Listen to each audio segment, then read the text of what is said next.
बिस्मिल्लाहिर्रहमानिर्रहीम, अस्सलाम वालेकुम। आप देख रहे हैं प्रोग्राम न्यूज फीड और मैं हूं रुखशान मीर। आज पार्लियामेंट के मुश्तरका इजलास में इलेक्शन एक्ट तरमीमी बिल 2023 को मंजूर कर लिया गया है। जब यह बिल पार्लियामेंट में पेश किया गया तो अपोजिशन जमातों बिलखुसूस पाकिस्तान तहरीक इंसाफ की जानिब से इस बिल पर बहुत से एतराजात उठाए गए और सबसे बड़ा एतराज अपोजिशन का यह था कि निगरान हुकूमत को इख्तियारात नहीं देने चाहिए। निगरान हुकूमत को मुकम्मल इख्तियारात देने का मतलब यह है कि इलेक्शन में ताखीर हो, इलेक्शन अपने मुकर्ररा वक्त पर ना हो। इस बिल के मुताबिक सिर्फ जारी मुआशी मंसूबों और बैनुल-अक़वामी मुआहदों के हवाले से तमाम तर डीलिंग का जो इख्तियारात है वो निगरान हुकूमत को मिलेगा। निजकारी commission act, inter governmental privatization act, public private partnership के तहत चलने वाले मंसूबे भी इन्हीं तमाम तर इख्तियारात में शामिल होंगे।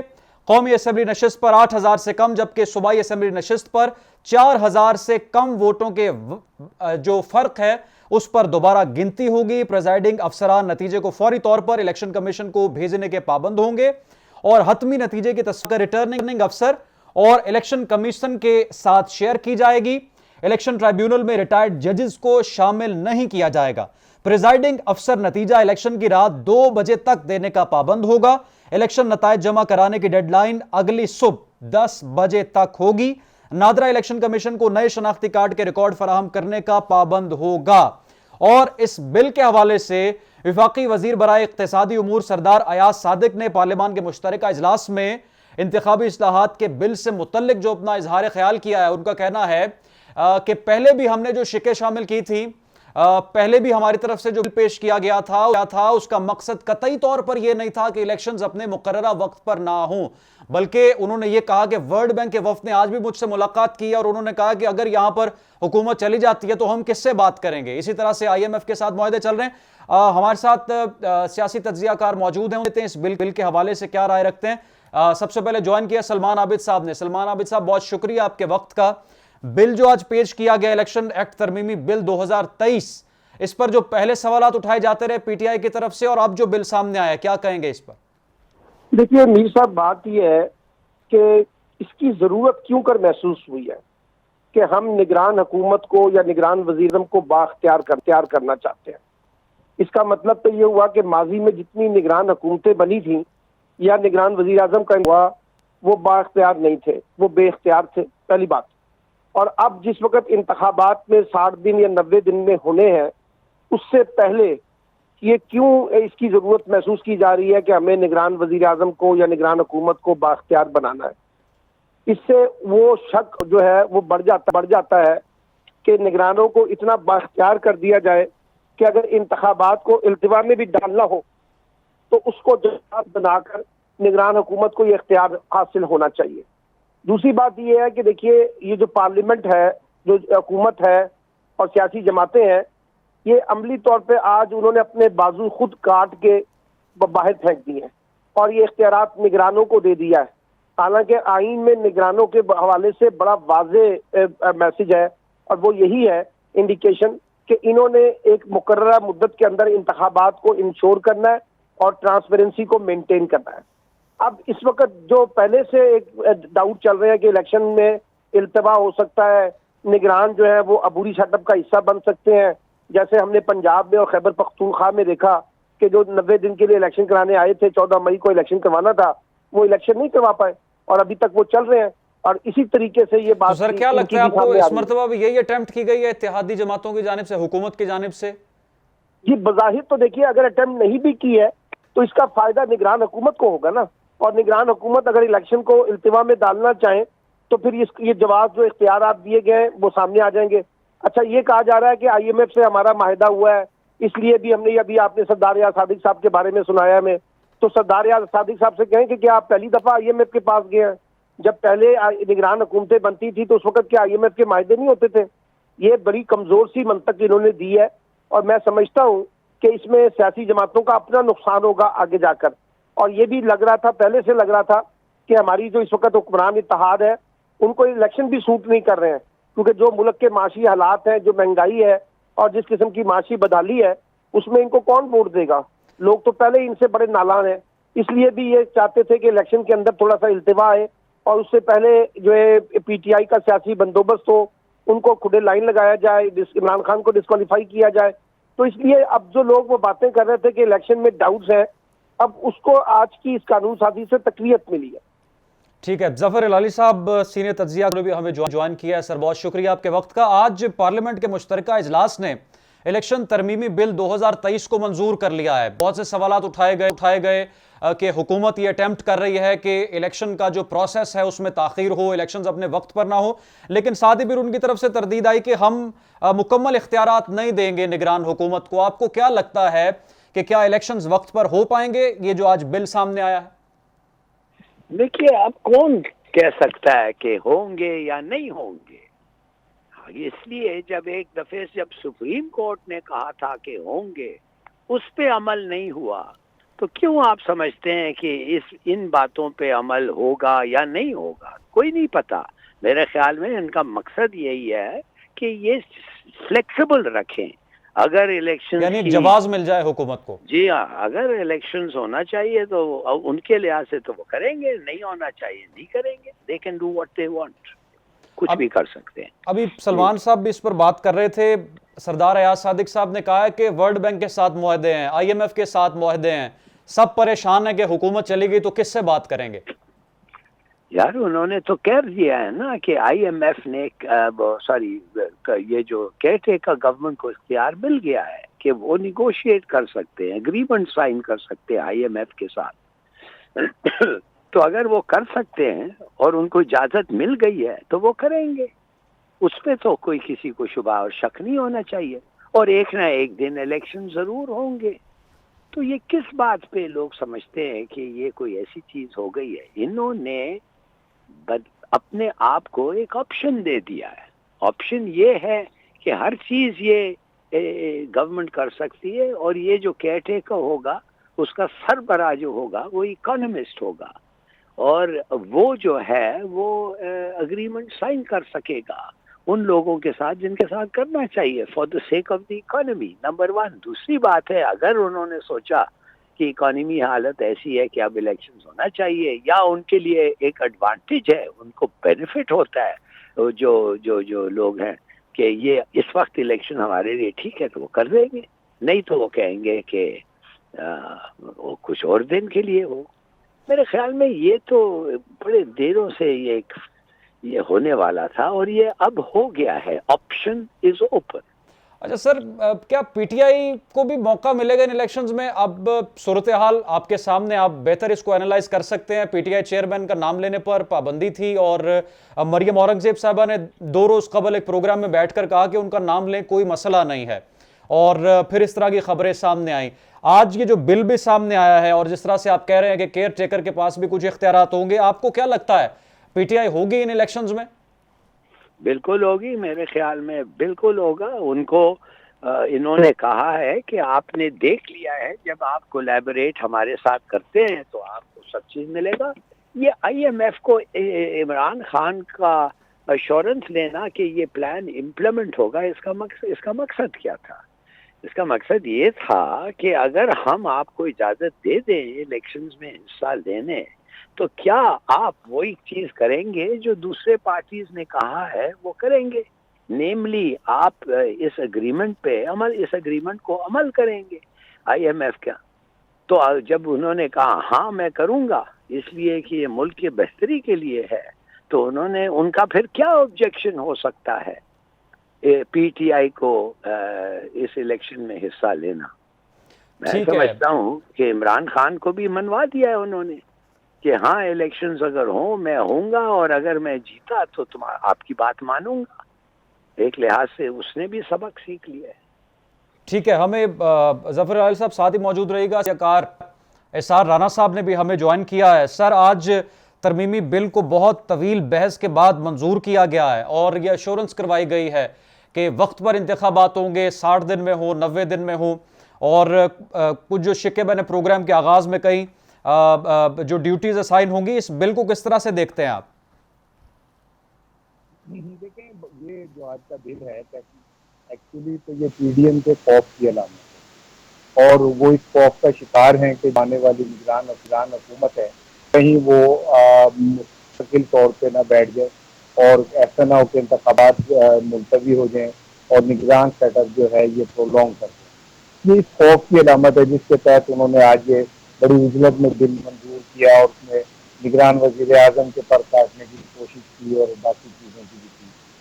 तो लेकिन ये एक बिल है, ये कोई आइन में तरमीम नहीं है, ना ये कोई कानून है जो जिससे समझा जाए कि अब इस पर अमल होना बहुत लाजमी हो गया है। तो ये इनकी जाते हुए आखिरी कोशिशें हैं कि किसी तरह हम इस सिस्टम के साथ चिपके रहें और ये सिस्टम बाद में फिर हमें वापस मिल जाए। तो ये भी आज उसकी एक अटेम्प्ट थी। मैं समझता हूँ कि ये अटेम्प्ट है, बस ये आने वाले दिनों में देखिएगा कि इस अटेम्प्ट का तो कैसे हवाओं में उड़ता हुआ आप देखेंगे।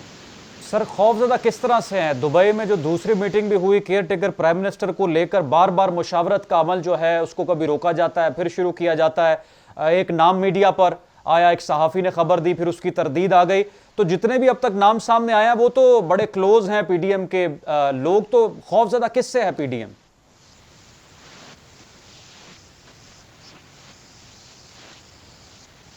इसार राना साहब।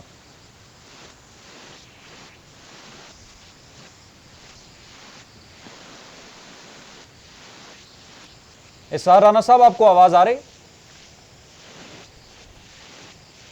इसार राना साहब के साथ हमारा राब्ता अभी मुनक़ता हुआ। जफर अली साहब, आप गुफ्तगू आप सुन रहे थे इसार राना साहब की। क्या वाकई पीडीएम आपको लगता है खौफजदा है? केयर टेकर अगर आएंगे तो कहीं ना हो जाए?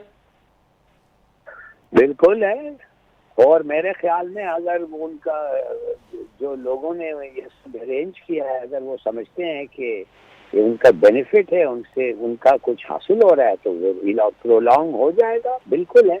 देखिए, बात असल ये है ना कि कौन बनेगा प्राइम मिनिस्टर। प्राइम मिनिस्टर वो बनेगा, चार नाम है जो सब इकोनॉमिस्ट हैं और वो सब हम जानते हैं वो कौन है।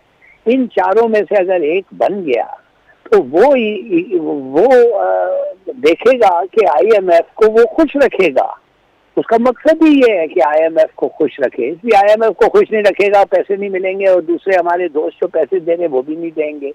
तो देखिए, नंबर 1 प्रायोरिटी वो है। अगर इकोनॉमिक सही चल रहा है और इमरान खान भी हिस्सा ले सकता है और सिचुएशन ऐसा है कि ये इलेक्शन हो सकते हैं, माने कि इमरान खान जो है वो बिल्कुल स्वीप नहीं करेगा और ये और वो, और अगर स्वीप करेगा तो कुछ चीजें हैं जो उसको रोक सकते हैं स्वीप करने में, तो वो कर देंगे इलेक्शन, नहीं तो नहीं होगा। मैं तो समझता हूँ ये सब खिलाफ हो गया है। ठीक है, जफर अली साहब सीनियर तज्जियाकार और सलमान आबिद साहब और इसार राना हमारे साथ मौजूद थे। गुफ्तगू के सिलसिले को आगे बढ़ाएंगे एक ब्रेक के बाद।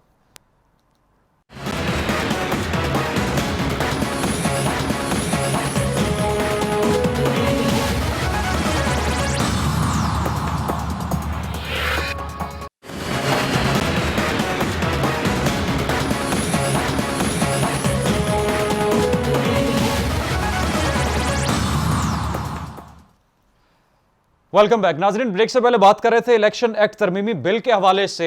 इस बिल में कुछ मजीद अहम और दिलचस्प शिक्के भी पेश की गई हैं। कौमी असम्बली नशिस्त के लिए 40 लाख से 1 करोड़ रुपए तक खर्च होंगे और सूबाई नशिस्त के इंतखाबी मुहिम पर 20 से 40 लाख रुपए खर्च करने की इजाजत दी गई है। और अगर इलेक्शन का प्रोसेस फेयर नहीं होता तो इलेक्शन अमले के खिलाफ कार्रवाई की जाएगी। इसके साथ साथ आज प्राइम मिनिस्टर शहबाज शरीफ ने बिजनेस काउंसिल के वफ्द से कराची में मुलाकात की है और उन्होंने कहा कि मैं तमाम तर इख्तियारात अब निगरान सेटअप के सपुर्द करने जा रहा हूं।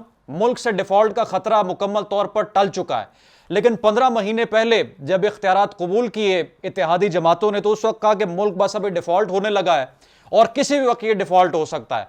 अब देखते हैं कि जब अगली हुकूमत आती है तो उस वक्त क्या मौक़िफ़ इख्तियार किया जाता है। इसार राना साहब, ये जो मजीद तरामीम इसमें की गई हैं बिल में, आपको क्या लगता है इलेक्शन का जो प्रोसेस है ये फेयर होगा? इस मर्तबा यकीनी बनाया गया है इसे? भाई मुझे बताएं कि 1947 से आज तक जितने इंतखाबात हुए हैं, किसी एक इंतखाब को बताएं कि वो फेयर हुए। किसी एक इंतखाब को बताएं कि जिसके का फैसला अवाम के वोटों पे हुआ है। किसी एक इंतखाब का बताएं कि जो बैलेट बॉक्स पे निकलने वाले वोट थे उन्होंने फैसला किया कि कौन जीता है। तो ये ऐसे ही ये 24 करोड़ पाकिस्तानियों को बेवकूफ बनाने की हर दफा एक अटेम्प्ट होती है। अदरवाइज मुझे ये बताएं कि फेयर इलेक्शन कैसे होंगे जब आप इसहाक डार को चाहते हैं कि वजीर आजम बन जाए, यानी खरबूजे दी राखी दे उत्ते तुसी गिदड़ नूं बिठा दियो और फिर कहो जी खेत भी सलामत रहेगा, तो ये खेत सलामत रह सकता है? वो कहते हैं कि हम नहीं चाहते, ये फेक न्यूज थी। वो कहते भाई भाई वो जब कहते हैं ना कि हाथ ना है तो थू कोड़ा, हाँ तो वो फेक न्यूज तो होनी है। जितना शदीद रद्द अमल आया उसके बाद उन्हें ये कहना ही था कि ये फेक न्यूज है। ये तो बाकायदा मुस्लिम लीग नून ने चला के देखी फिलर के कि इसका रद्द अमल क्या आता है। तो ये टेस्टर जो लगाया आप कौम को, हैं कौम को टेस्टर लगाया कि देखते हैं होता टेस्टर क्या। लगाए, हाँ। तो ये जो इलेक्शन फेयर होने ये वो, तो भाई ये ऐसी बातें हैं। कभी जफर अली साहब कह रहे थे, मुझे तो उनके मासूमियत पे वो हो रहा था कि इमरान खान की इलेक्शन लड़ेंगे और उन्होंने भी यकीन, और भाई इमरान खान तब तक तो मेरे किताबों में जेल के अंदर होंगे। इनका बस नहीं चल रहा, नहीं तो आसमानी बिजली गिरने का भी पर्चा उस पर करवा दें, और इनका बस नहीं चलता, नहीं तो लाहौर में जो गोडे गोडे पानी खड़ा हुआ है उसका पर्चा भी उस पर करवा दें। तो आपने कौन सा ऐसा मामला रह गया जिसमें इमरान खान पे पर्चा नहीं कराया हो आपने? 14 अब तो महीने डबल सेंचुरी में, हो गई है मुकदमा। जी 14 महीने में शरीफ खानदान के तमाम केसेस खत्म हो गए, सब में बाइज्जत बरी हो गए। मनी लॉन्ड्रिंग में वो जो 700 लोगों के बयानात थे, वो जो तफ्तीशें थी, वो जो कई हजार के सफात की तफ्तीशें थी, वो सब पानी के अंदर दरिया समुद्र बारिश के बहा दी गई। सब कुछ खत्म हो गया। नवाज शरीफ भी बरी हो गए, क्या नाम है, शहबाज शरीफ भी बरी हो गए, मरियम भी हो गई, सफदर भी हो गई, हमजा भी हो गए, सलमान शहबाज भी हो गए, इमरान खान पे 200 पर्चे हो गए। आप कह रहे हैं जी फेयर इलेक्शन होने, ये फेयर इलेक्शन होने? मतलब आप इसको कहते हैं लेवल प्लेइंग फील्ड, जिसके अंदर आप एक बंदे को चुन के रख दें और दूसरों को कह के आपको खुली छूट है? सर वो तो ये भी नहीं मानते, वो कहते हैं हमारा कोई ताल्लुक नहीं है इन मुकदमात से जो पीटीआई चेयरमैन पर बन रहे हैं। अच्छा, अगर इनका ताल्लुक नहीं है तो मुझे बताएं कि बलोचिस्तान में एक वकील कत्ल होता है और 1 घंटे बाद तारड़ साहब आके कहते हैं ये इमरान खान ने आज राना सनाउल्लाह कह रहे हैं कि इमरान खान के ऊपर चलेगा सॉरी। तो अगर आपका ताल्लुक नहीं है तो आप कैसे प्रेडिक्शंस कर रहे हैं सारी? और दूसरी बात ये कि ये इससे बड़ी और कोई मकाना बात होगी कि जी हमारा कोई ताल्लुक नहीं, तो फिर किसका ताल्लुक है? बताएं खोल के किसका ताल्लुक है। बस कहें कि हम बेबस हैं, हमने तो कुछ नहीं किया, ऐसे ही। और 9 मई का ये एक सहारा लेके, और ये चाहते थे, पहले इन्होंने को अटेम्प्ट की कि पीटीआई और ये जंग उनमें आपस में बढ़ जाए, लेकिन दोनों फरीकों ने बहुत अक्लमंदी का मुजाहरा किया, दोनों जानिब से इनका ये वार नाकाम हो गया। अब इनके पास रह गया कभी, तो आप देखें आज नैब के जो मिनट्स आए हैं उसमें उन्होंने कहा कि जब पैसे सुप्रीम कोर्ट मुंतकिल हो गए हैं तो फिर केस किस चीज का बनाया जाए।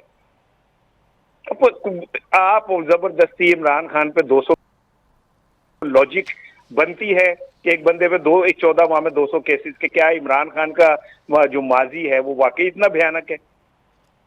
और 9 मई के वाकयात जो हुए हैं, मैं इसमें ना पीटीआई को सपोर्ट करता हूं ना इमरान खान को। अगर ऐसा हुआ है और अगर इन लोगों ने किया है तो इन्हें सजा मिलनी चाहिए।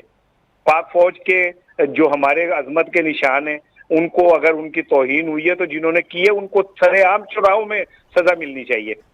लेकिन इस हुकूमत के पास ये नहीं है कि उसकी आड़ में 9 मई करते हुए इन्होंने गरीब आदमी के अगले महीने बिजली के जब बिल आएंगे तो आपको कसम है आपने प्रोग्राम करना है और उसमें बताना है कि कितनी खुदकशियां हुई, कितनी डकैतियां बढ़ी, कितनी राजनियां बढ़ी।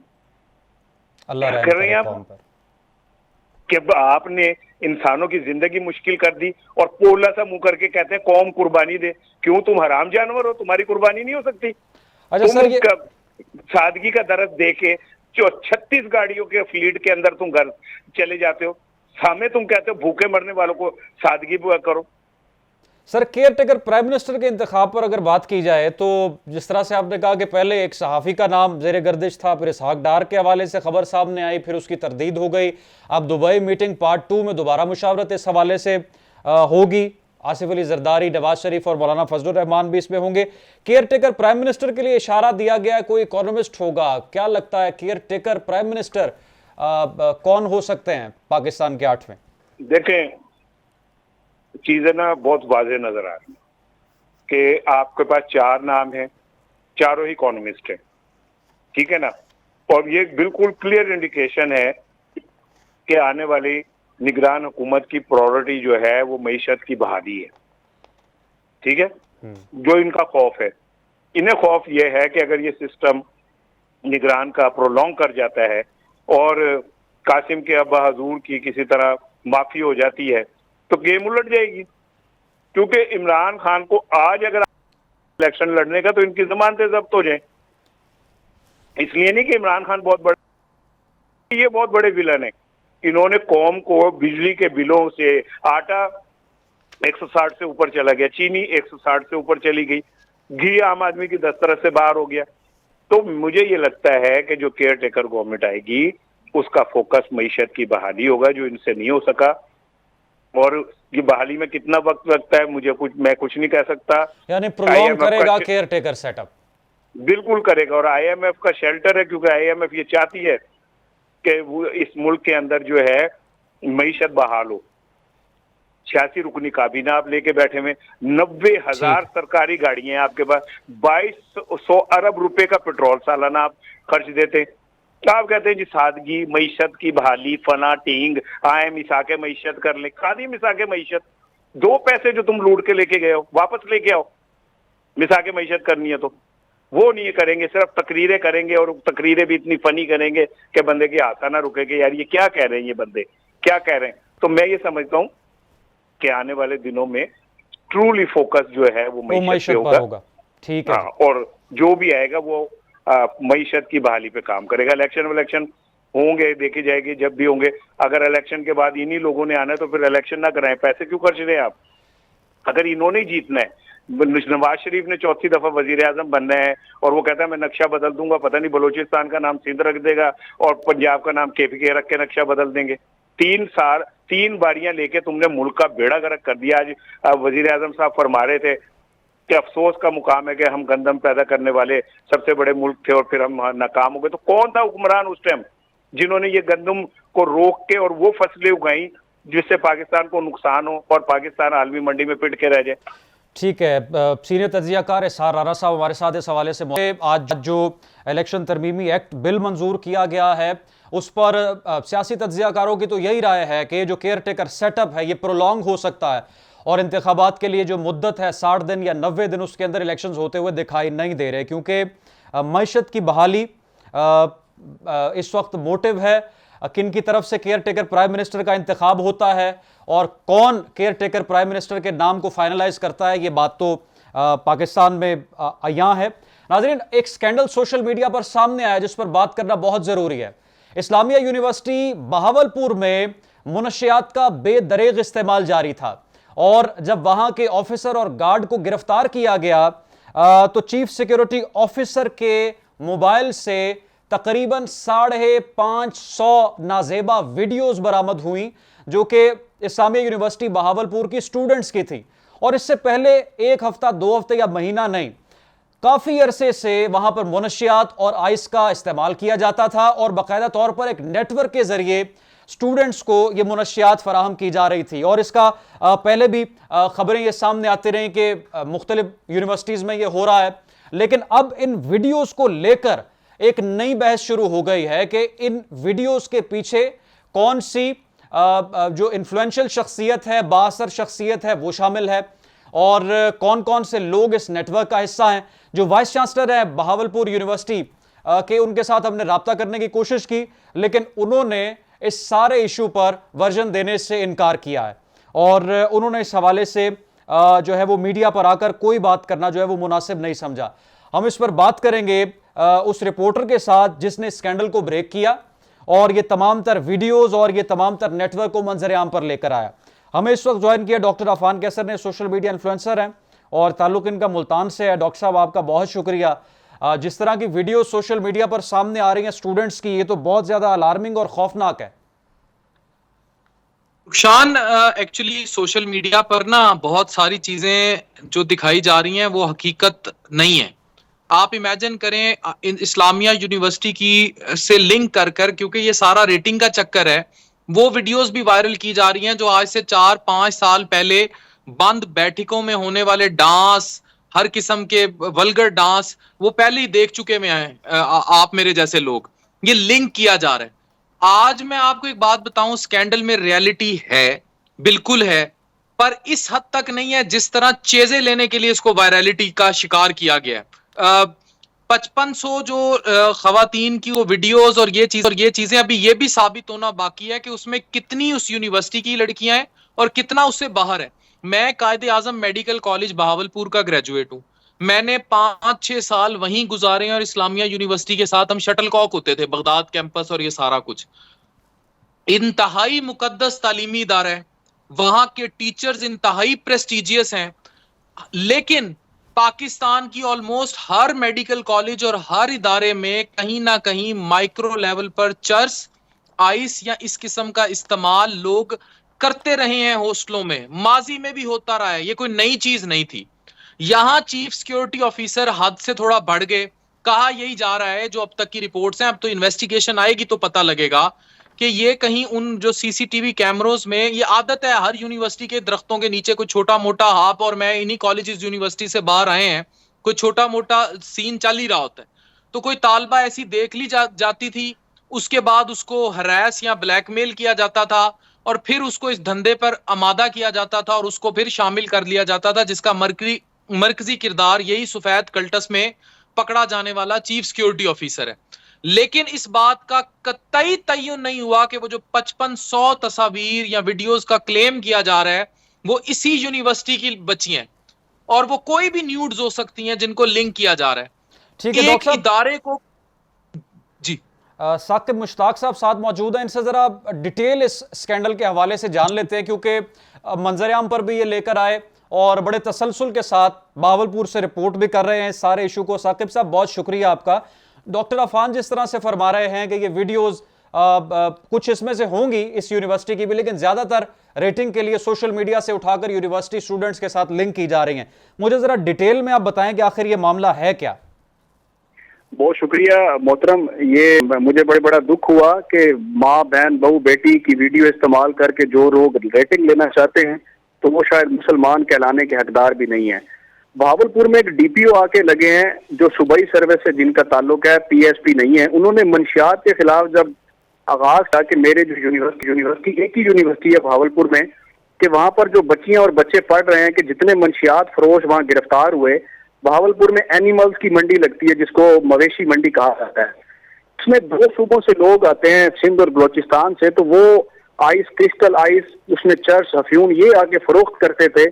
सीआईए ने जब उसको इन्वेस्टिगेट किया, उनको पकड़ा, तो पता चला कि इनके जो लिंक्स हैं, सीडीआर डाटे हैं, इनकी टेलीफोन कॉलें यूनिवर्सिटी तक जाती हैं। फिर यूनिवर्सिटी के चीजों को जब चेक किया गया तो पहला जो उसमें 4 एफआईआर हुई 28 जून 2023 को डायरेक्टर फाइनेंस पकड़ा जाता है जिसकी चैटिंग ऑन रिकॉर्ड पे है। उसके सीडीआर पुलिस ने डाटे लिए, पंजाब फोरेंसिक साइंस एजेंसी से मोबाइल का ऑडिट करवाया गया, उसकी रिपोर्ट आई, उसमें audio, video, chat, voice note सारे मौजूद थे। उसके बाद चीफ सिक्योरिटी ऑफिसर गिरफ्तार होता है, उसके मोबाइल से चीजें बरामद होती हैं। उसके बाद फिर ट्रांसपोर्टर गिरफ्तार होता है जिसकी सरपरस्ती में ये बिकती हैं। अच्छा, अब इसमें जो असल बात है, वाइस चांसलर साहब को हुकूमत ने तोसीह दी, पहले गवर्नर, और फिर उसको विड्रॉ कर ली। अच्छा, उसमें असल बात यह है कि इन्होंने हर फोरम पे कहा यूनिवर्सिटी ने कि किधर है वो वीडियो, किधर है वो ऑडियो। देखें, आप मुझे बताएं कि माँ बहन बहू बेटी की जो वीडियो है वो बगैर किसी इजाजत के हम सोशल मीडिया पे चला सकते हैं, किसी को दिखा सकते हैं, या कहीं पर कोई चीज शेयर की जा सकती है। एविडेंसेस मौजूद हैं, मंशियात बड़े संगीन किस्म की वहां पे इस्तेमाल हो रही है, बच्चियों का इस्तेहसाल हो रहा है।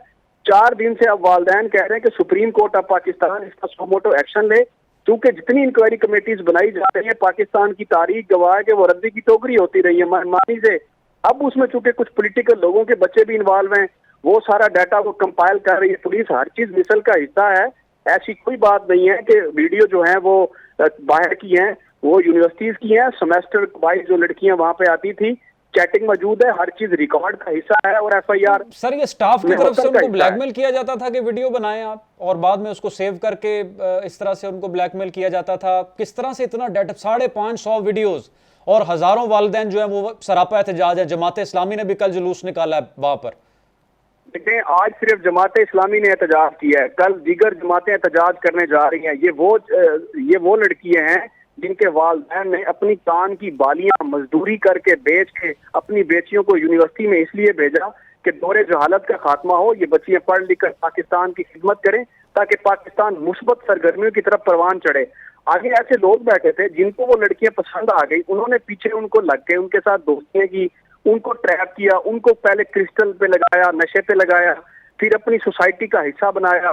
फिर रात को जो एम्बुलेंस जाती है यूनिवर्सिटी की, जिस स्टूडेंट को कोई प्रॉब्लम हो उसमें लड़कियां सप्लाई होती हैं। ये मैं नहीं कह रहा, ये जो हमारी इंटेलिजेंस एजेंसीज हैं बहावलपुर की, पिछले 6 साल का डाटा, सोर्स रिपोर्टें रिकॉर्ड पर मौजूद है। अगर आप एक और प्रोग्राम कर लें तो हम वो सोर्स रिपोर्टें अगर वो इजाजत दे दें तो उनको हम बाहर ले आते हैं, दिखा देते हैं कि इस यूनिवर्सिटी के अंदर क्या हो रहा है। सर करें आप बात उस पे जो रिपोर्ट आपके पास है।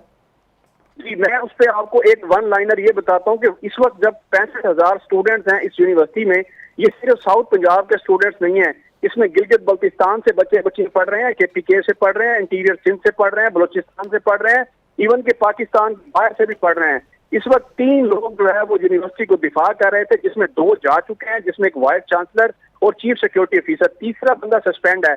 इन 65,000 लोगों में कोई एक स्टूडेंट प्ले कार्ड उठा के बाहर नहीं आया। इसमें सर जो जिन लोगों को शामिल किया गया, एक तो chief security officer Ejaz Shah है, एक डायरेक्टर फाइनेंस मोहम्मद अबू बकर है और तीसरे वाइस चांसलर है। हाँ जी, चौथे अल्ताफ ट्रांसपोर्टर है और 3 और लोग हैं जो क्लरिकल स्टाफ के हैं। ठीक है, यानी टोटल 7 लोग कर रहा हूँ, मुझे सिर्फ 1 मिनट दे दें अगर मुनासिब समझे कि कोई एक फैकल्टी मेंबर, एक प्रोफेसर, एक फीमेल टीचर, किसी ने सोशल मीडिया इवन के कोई ट्वीट करके भी नहीं कहा कि ये जो सेकंड लाइफ चीजें चल रही हैं ये झूठ पे मबनी है, इदारे में ऐसा कुछ नहीं होता। कोई एक बंदा आज तक सामने नहीं आ सका। वाइस चांसलर ने इन 4 सालों में इदारा कायम है, कायम और दायम रहेगा। वो हमारी यूनिवर्सिटी है, हमारी बच्चियां, बहन, बहू, बेटी वहां पढ़ती हैं। ये मसूफ कराची से आए, इनको साबिक गवर्नर पंजाब चौधरी सरवर ने अपनी दोस्ती पे इनको बिठाया और मौजूदा जो गवर्नर है वो इसको एक्सटेंड करना चाह रहे थे। इनके ऊपर अरबों रुपए की करप्शन के जो है वो स्कैंडल हैं। इन्होंने 4 साल में हमारी बच्चियों का इस्तेहसाल किया। मेरे वालिदैन आज भी कह रहे हैं आप इसको चलाएं कि सुप्रीम कोर्ट ऑफ पाकिस्तान, ये था वो सो मोटो जो सुप्रीम कोर्ट ऑफ पाकिस्तान को लेना चाहिए। ये ले, दूध का दूध और पानी का पानी हो जाएगा। डॉक्टर साहब, गुफ्तगू आपने सुनी है साकिब साहब की, ये डे 1 से इस इशू को कवर कर रहे हैं। इतनी खौफजदा सूरत हाल है। एक तो आप जिस सरकारी महकमे में चले जाएं वहां से आप परेशान ही बाहर आते हैं, ना कोई बात सुनने के काबिल है वहां पर और ना ही किसी के पास मोस्टली ये कैपेसिटी है कि वो किसी का कोई इशू रिजॉल्व कर सके। अब ये वालिदैन वहां पर प्ले कार्ड्स और बैनर्स उठाकर सड़कों पर निकल रहे हैं। जमात इस्लामी ने प्रोटेस्ट किया है, दूसरी सियासी जमातें प्रोटेस्ट कर रही हैं कि इस पर आज खुद नोटिस होना चाहिए कि किस तरह से ये स्कैंडल बना। क्यों है इतनी बेहंगम सूरत हाल यहाँ पर, कैसे देखते हैं? नुकसान थूका ही जा सकता है ऐसे निजाम पर, क्योंकि जिस तरह की ये बता रहे हैं और जिस तरह की ये रिपोर्ट दे रहे हैं और ये बता रहे हैं, जाहिर है इन डेप्थ ये वहां बैठे हैं, ये ज्यादा डिटेल में जानते हैं। मेरी वाइस चांसलर साहब से पर्सनल एक ही मुलाकात है, मैं वहां एक लेक्चर के लिए गया था।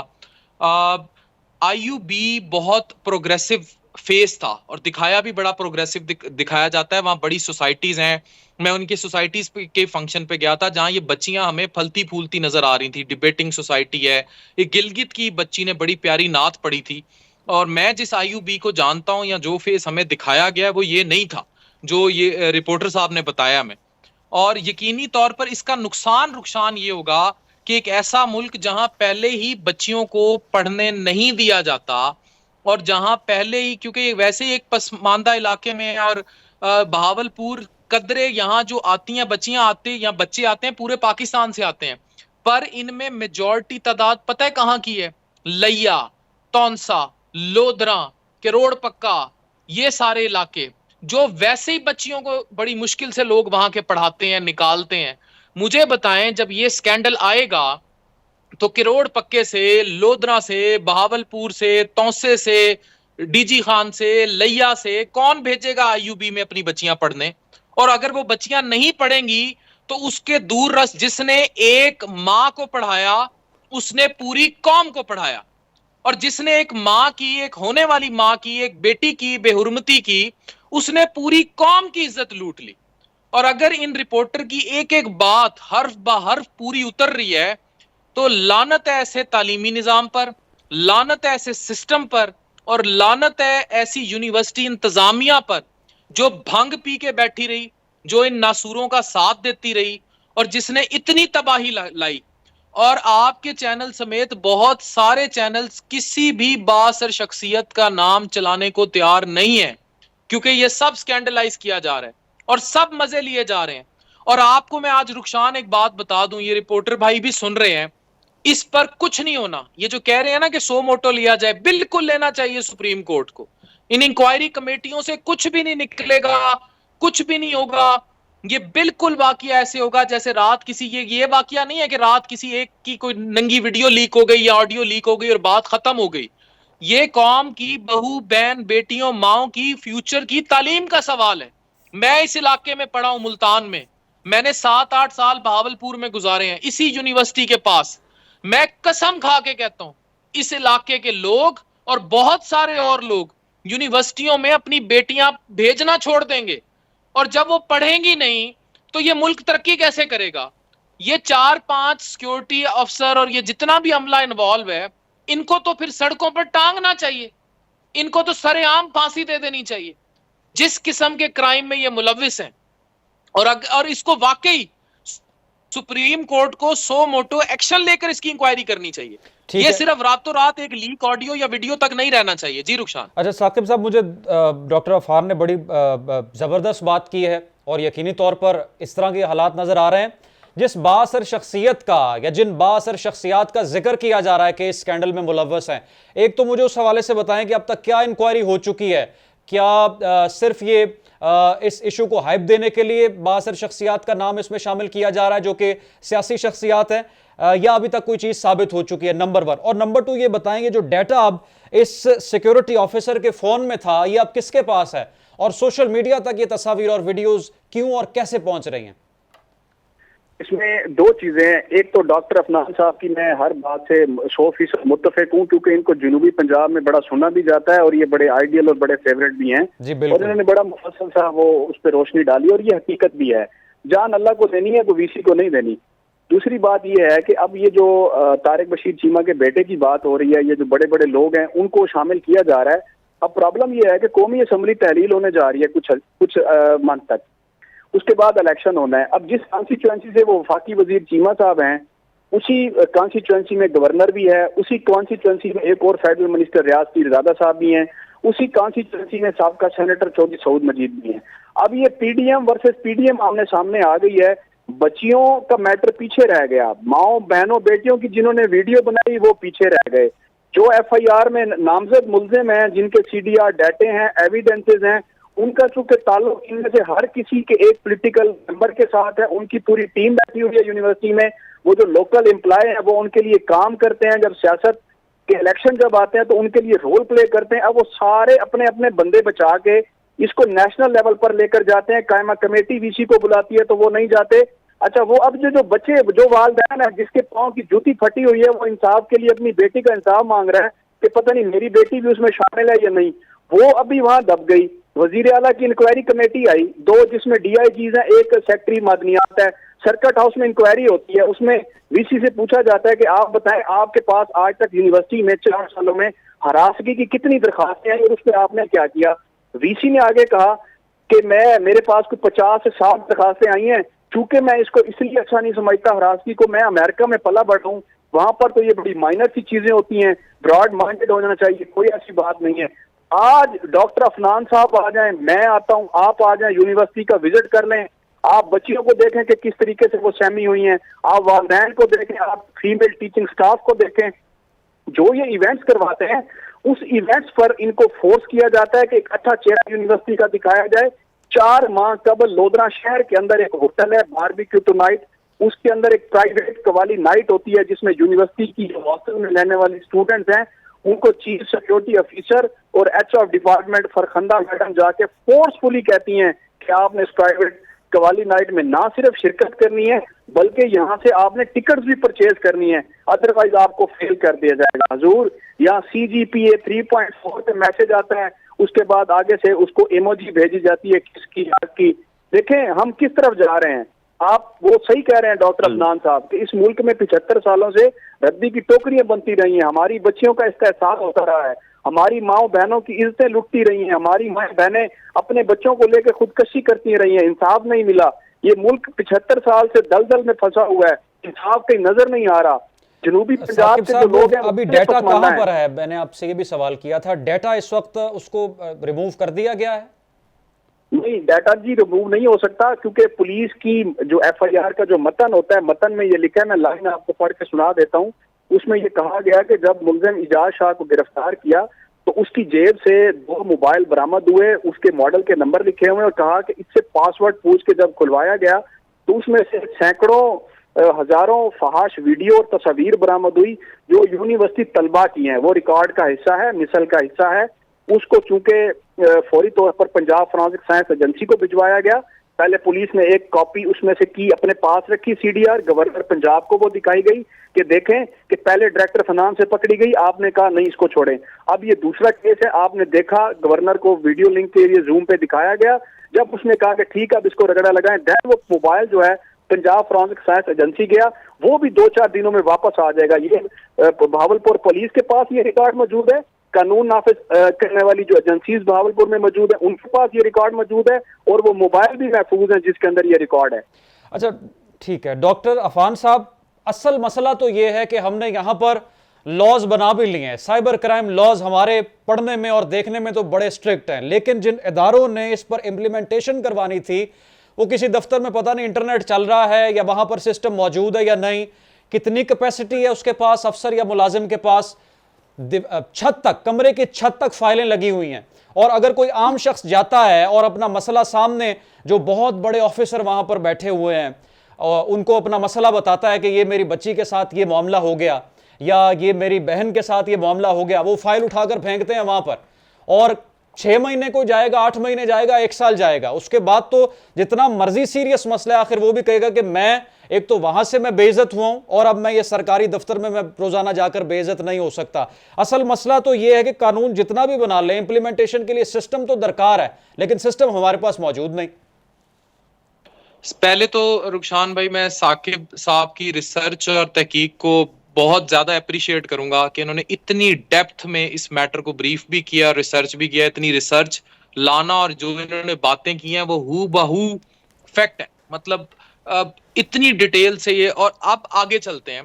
रात 3 बजे कल मैं एक अहलकार के साथ था और वो कहीं रेड करने गए हुए थे कि किसी ऐसे शख्स के मोबाइल से चाइल्ड पोर्नोग्राफी की कोई वीडियो अपलोड हो गई थी जो नाइजेरिया की थी, और पूरा इंटरनेशनल इंटरपोल ट्रिगर हुआ था और उसने साइबर क्राइम को हिला के रख दिया यहाँ के भाई जाके देखो तुम्हारे पाकिस्तान में फलाने इलाके में मुल्तान के पास कौन शख्स है जिसने ये IP एड्रेस यूज करके अपनी जीमेल से ये चाइल्ड पॉर्न की एक वीडियो आगे भेज दी है। खुदा ना खास्ता एक शख्स ऐसा भी उसने मुझे फिर एक्सप्लेन किया कि उसने अपने छोटे 2-3 साल के बच्चे की नहाते हुए वीडियो अपलोड कर दी नंगे, तो पूरा वो इंटरनेशनल सारा वो नेटवर्क ट्रिगर हो गया और उस पे एक्शन लेना पड़ा इदारों को। यहां ये इंटरनेशनल सेंसिटिविटी है अगेंस्ट दीज मैटर्स, लेकिन यहां यूनिवर्सिटी में इतनी बच्चियों की इस किस्म की वीडियोस, एक ही यूनिवर्सिटी की 5500 जो है वो बंदा मोबाइल में लेके फिर रहा था, यकीनी तौर पर आगे ट्रांसफर भी हो रही थी, सारा कुछ हो रहा था। मेरा फिर सवाल यही उठता है कि ये पकड़ा ही नहीं गया इदारे में, फिर किस लेवल की करप्शन हो रही थी और मॉरल करप्शन की क्या इंतहा थी कि छोटी छोटी परसेंटेजें, और ये लेके भी इन बच्चियों की आगे नौकरियां क्या थी। अब ये बच्चियां पढ़ने का आएंगी। अब जो आपने सवाल किया, बिल्कुल रोटन गला सड़ा निजाम है। इनमें से जो भी इंसाफ के लिए निकलेगा, ये कितने दिन, मुझे बताएं, ये गरीब घरों से आई हुई हैं, बालियां बेच के, वही साकिब साहब वाली बात, बालियां छोटी बात है, लोगों ने घरों के बर्तन बेच के इनको भेजा हुआ है। इनके पास अगर आप पैसे हैं, इजाजत, मैं एक जुमला ऐड करना चाहता हूँ। जी जी, कि वो ये डॉक्टर साहब, मैं आपके नोटिस में ये भी देना चाहता हूँ कि जिन गैरतमंद वालदैन की बच्चियां यहाँ ब्लैकमेल होती रही हैं, पूरे जनूबी पंजाब के 352 पुलिस स्टेशन का रिकॉर्ड पर मौजूद हैं कि कुछ तलबा ने खुदकशियां भी की हैं इनसे ब्लैकमेल होके, वो ऑन रिकॉर्ड भी मौजूद हैं कि यूनिवर्सिटी से लड़की घर जाती है खैर वाफियत और उसकी मुर्दा हालत में पाई जाती है। ये भी रिकॉर्ड पर है। इस्लामिया यूनिवर्सिटी बहावलपुर के इस स्कैंडल के दिन ब दिन पेचीदा होते जा रहे हैं और इशू जो है किसी तौर भी इस पर अभी तक सरकार की जानिब से कोई हाथ नहीं पकड़ाया गया, इस पर कोई ऐसी इन्वेस्टिगेशन सामने नहीं आई कि पता चल सके कि आखिरकार गिल्टी कौन है और ये सारा मामला किसकी जानिब से शुरू किया गया। हमारे साथ मौजूद थे साकिब साहब, सहाफ़ी, और डॉक्टर आफान कैसर इस इशू पर बात करने के लिए। कल प्रोग्राम में दोबारा मुलाकात होगी। अपना बहुत सा ख्याल रखें। अल्लाह हाफिज़।